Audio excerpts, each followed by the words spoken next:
คนมุมเบิงเต็มเลยทุกคนคล้ายเครื่องอันนี้เนาะคล้ายเครื่องตกแต่งภายในเพื่อนหินอ่อนกะโหลยังนี่แหละเป็นแบบสักโครกยัง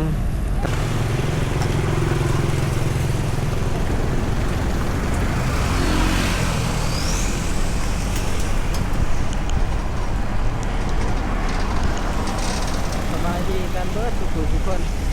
คำคืนวันอังคารหลังฝนตกเนาะบางแรงนี่คือว่าพายุใหญ่เขาคือว่าพายุเขาเนาะตกแห้งตอน6 โมงเนาะตอนแรง6 โมงแรงเนาะเดี๋ยวหลังฝนตกเนาะมื้อนี้ก็สิพาทุกคน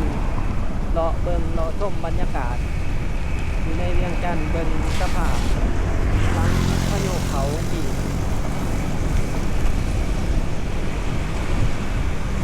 ปลายห้านเนาะเขาจนขาดเบิดเดี๋ยวขี่เลาะเบิ่งเลาะชมเวียงจันทน์หลังฝนตกกลางคืนไม่ใช่ได้ตอนนี้เราอยู่เส้นทางขาดตัว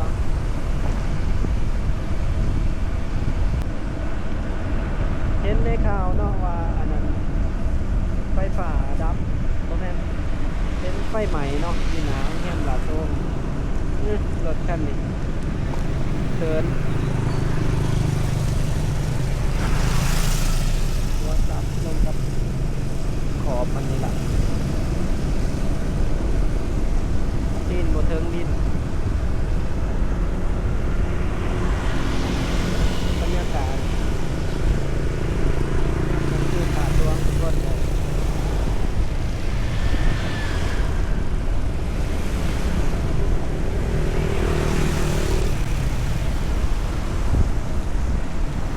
คือว่าฝนเทลงมาอย่างแห้งครั้งแรกแห้งขนาดนะลม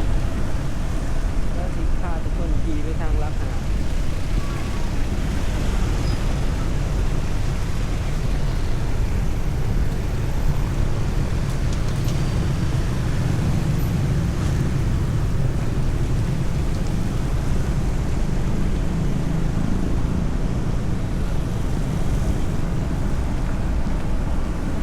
ตอนนี้เวลา8 โมงครึ่งทุกคน8 โมงครึ่งเนาะตอน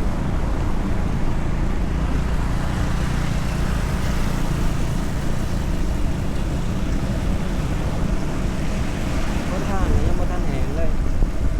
เราไปเบิ่งกันไปเบิ่งแล้วราคาเขาเจ้าควบคุมเพลิงได้แล้วก็เป็นไฟไหม้ตึก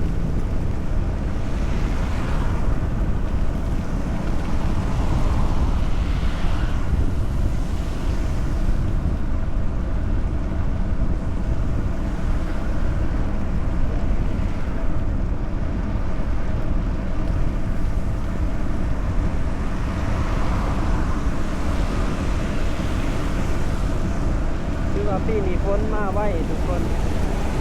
คือว่าตกเลี่ยนมือได้หลายมือแล้วฝนตกนี่วันเสาร์นี่ก็ตกจนหอด9 โมงเช้าตกจนหอด9 โมงแล้วก็มาแดดฮอดจนหอด3 โมง4 โมง5 โมงเที่ยงเย็นมาฝนตกอีกช่วงนี้อึ่งก็ออกได้ช่วงฝนตกจริงๆเขาจะเอาได้อึ่งกับราคาโล300,000ในช่วงนี้โลอึ่งไข่300,000หา300,000หา300,000หาเนาะ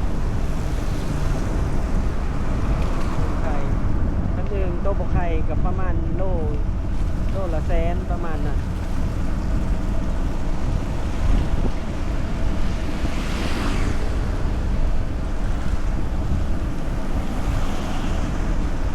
เป็นกันสภาพถนนหนทางกันทุกคน บ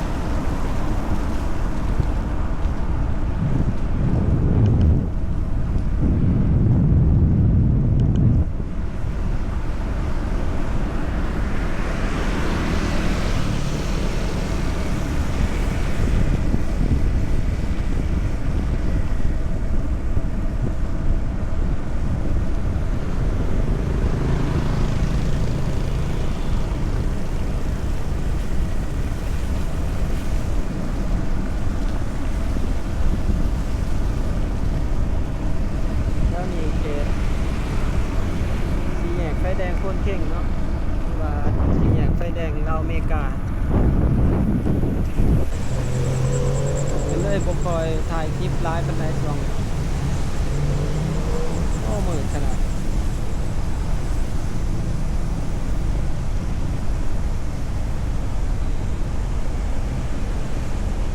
นั้นเอากล่องออกครับ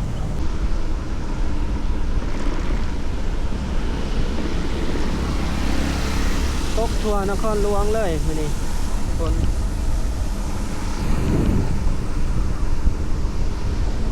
รถห้องมองอีกผ่านหนาไปเดี๋ยวไปเบิ่งกันเขาจะเอาควบคุมเพิ่งใดแล้วบ่ควรคุมกันอยู่เนาะเบิ่งกัน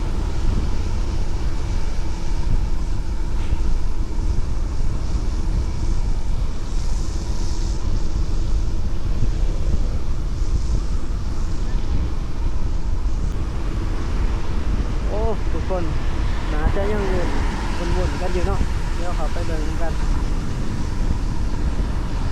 แล้วรถเท่ากับขี่ไว้ลายบ่ได้มันอยากมืนกินรถไฟฟ้านี่มันหน่อยมันขี่ไว้ๆมันรู้สึกว่ามันอยากมืนจับปันใดยังวุ่นๆกันอยู่ทุกคนอยู่หน้าโรงแรมนี่เดี๋ยวไปเบิ่งกัน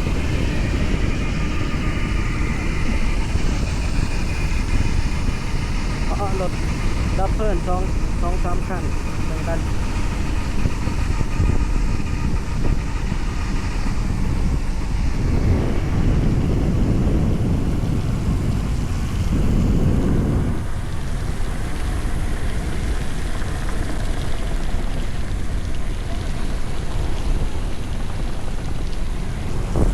คนมุมเบิ่งเต็มเลยทุกคน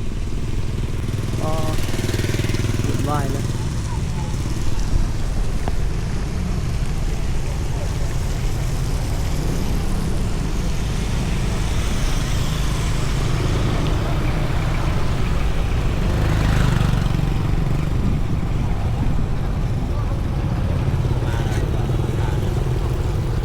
ไฟยังใหม่อยู่ควบคุมเพลิงยังบ่ได้แบบรถดับเพลิงเขาบ่ถึงบ่น้ำเบิดนะ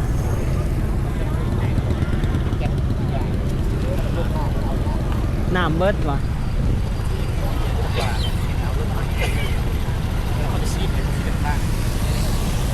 บ่ทุกคนไฟยังใหม่เนาะคนก็วุ่นเลยเต็มเลยคนเบิ่งอยู่นี่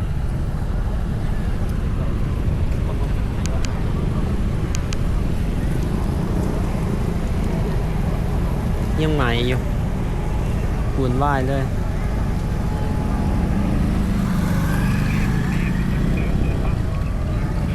ท่านผู้ชมกันร้ายขนาดปันส้มกีฬาเลยพอรถกำลังมาตอนรถดับเพลิงรถห้องหมอมันเป็นตึกคู่หาเนาะตึกสูง3 สัตว์ตึก3 สัตว์4 สัตว์เนาะใหม่เบิดมันเป็น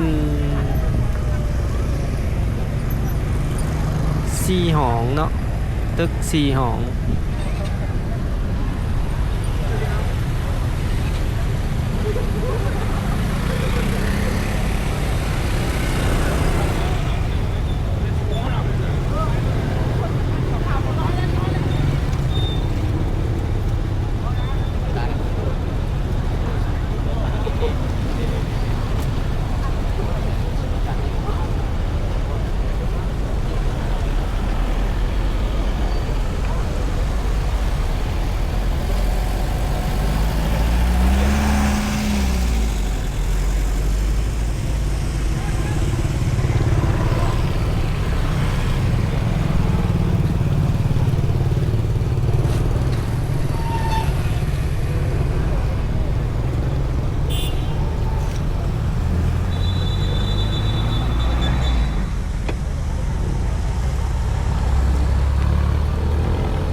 วายเลยทุกคนไฟยังไหม้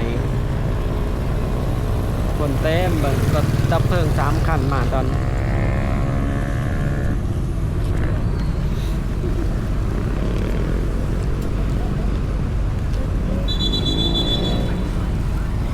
เต็มเลยคนเบิ่ง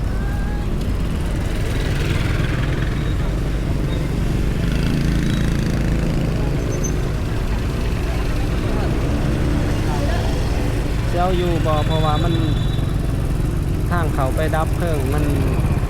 มันหน่อยเนาะมันบ่มีบอลสีดแต่ว่านาเจ้าบ่อยู่เลยทั้งในหั่นนาเจ้าใหม่เสียหายหลายแล้วยังแต่สั่นลุมนาจะใหม่อยู่ประมาณ2 สั่นควันอยู่เนาะมันบอกควันอยู่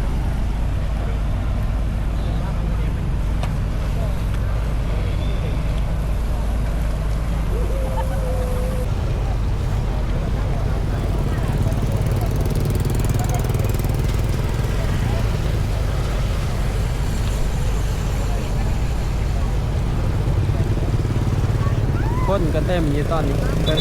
ว่าที่เอาอยู่บ่ไปรถดับเพลิง3 คันก็จะลากท่อเขาไปสีดอยู่ทางค้าง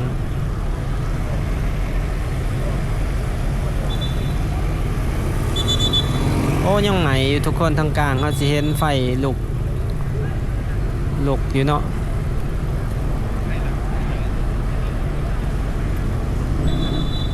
ตอนเข้ามาก็เห็นเขาเจ้าเติมน้ำอยู่แถวถาดดวง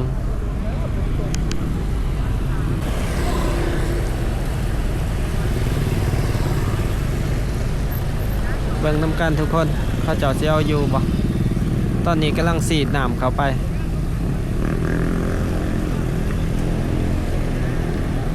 แต่ว่ากระสิเสียหายทั้งในหลายเติบเบิ่งเป็นห่านคล้ายเครื่องอันนี้เนาะคล้ายเครื่องตกแต่งภายในเฮือนหินอ่อนกะโหลยังนี่แหละเป็นแบบสักโคกยังต่างๆเนาะตกแต่งตึก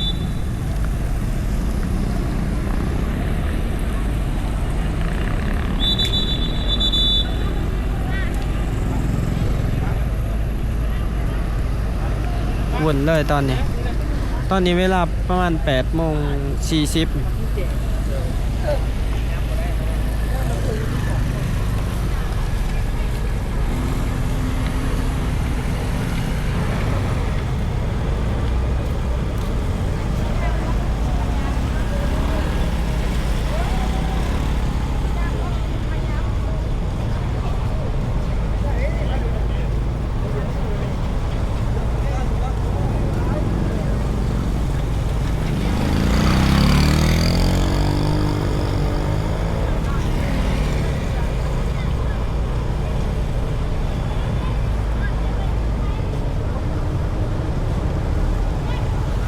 เดี๋ยวไปเบิ่งทางในทุกคนพาทุกคนเบิ่งหลายๆมุมแล้วก็เฮาก็สิกลับเนาะ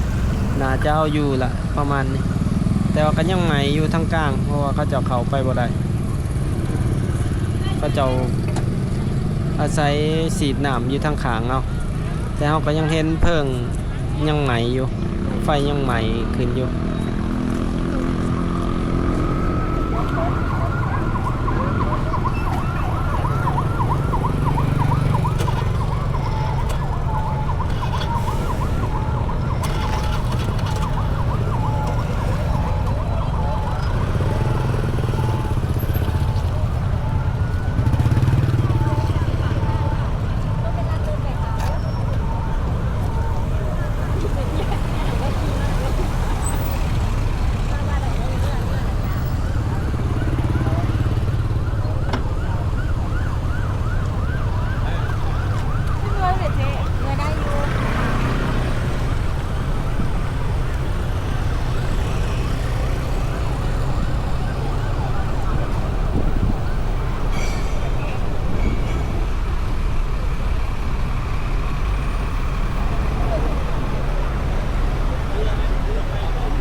ดับทุกคนวันนี้หาเจ้าอยู่ละ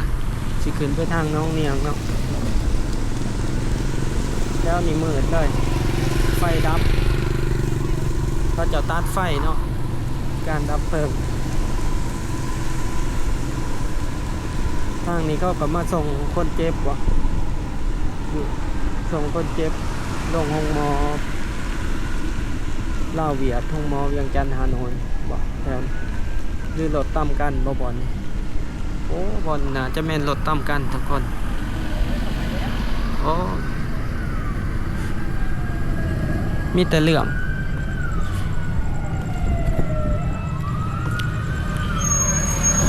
วุ่นเลยมันนี่เวียงจันทน์ ทั้งพายุเขาแล้วก็ไฟไหม้เนาะ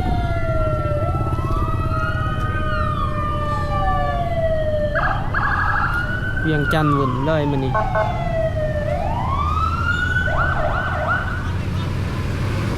รถดับเพลิงมาเนาะเขาจะเปิดรถแดนเปิดทางให้ดับเพลิงเข้ามาตอนนี้เราอยู่ที่สี่แยกไฟแดงหอประชุมทุกคนกะสิประมาณนี้เด้อสำหรับคลิปนี้